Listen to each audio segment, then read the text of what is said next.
கோயம்பேடு சந்தையில் பழங்கள் மற்றும் செல்போன்களை மர்ம நபர்கள் திருடும் சிசிடிவி காட்சி வெளியாகியுள்ளது. அதிகரித்து வரும் இத்தகைய திருட்டு சம்பவங்களால் வியாபாரிகள் கவலையடைந்துள்ளனர்.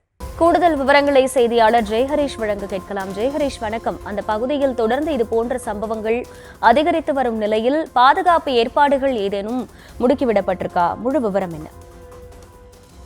வணக்கம் மகிழா. சென்னை கோயம்பேடு ஆசியாவிலேயே பெரிய சந்தைகள் ஒன்றான இந்த சந்தையில அடிக்கடி இந்த திருட்டு சம்பவம் நடைபெற்று வருகிறது. இதனால் வியாபாரிகள் கடும் அவதிக்கு உள்ளாகி வருகின்றனர். கோயம்பேடு சந்தையில பழங்கள் மற்றும் செல்போன்கள் தொடர்ந்து திருடும் சம்பவமானது நடைபெற்று வருகிறது.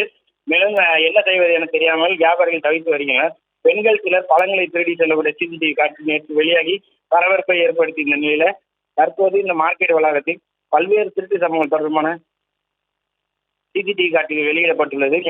அலுவலகம் செல்வது போல உடையடங்கு வந்து பேக் மாட்டிக்கொண்டு இளைஞர் ஒருவர் அந்த சிறிய பழை மூட்டை ஒன்றை தூக்கி செல்வதும் சர்வசாதாரணமாக இந்த சம்பவத்தில் ஈடுபட்டதும், மேலும் மர்ம நபர் ஒருவர் பழக்கடைக்கு உள்ளேயே புகுந்து செல்போனை திருப்பி சென்றுள்ளதும், மேலும் 3 பெண்கள் பழக்கடை மூடப்பட்டிருந்த நிலையில பழங்களை திருப்பி செல்கின்றனர். மேலும் இந்த திருடு சம்பவங்கள் தொடர்பாக உரிய நடவடிக்கை எடுக்க வேண்டும் என்று வியாபாரிகள் தரப்பில் கோரிக்கை விடுத்துள்ளனர். மேலும் ஆசியாவில் மிகப்பெரிய சந்தைகளான இந்த கோயம்பேடு சந்தையில் இது அதிகரித்து வரும் திருடு சம்பவங்களால் வியாபாரிகள் கடும் அவதிக்குள்ளாகி வருவது குறிப்பிடத்தக்கது. அகிலா.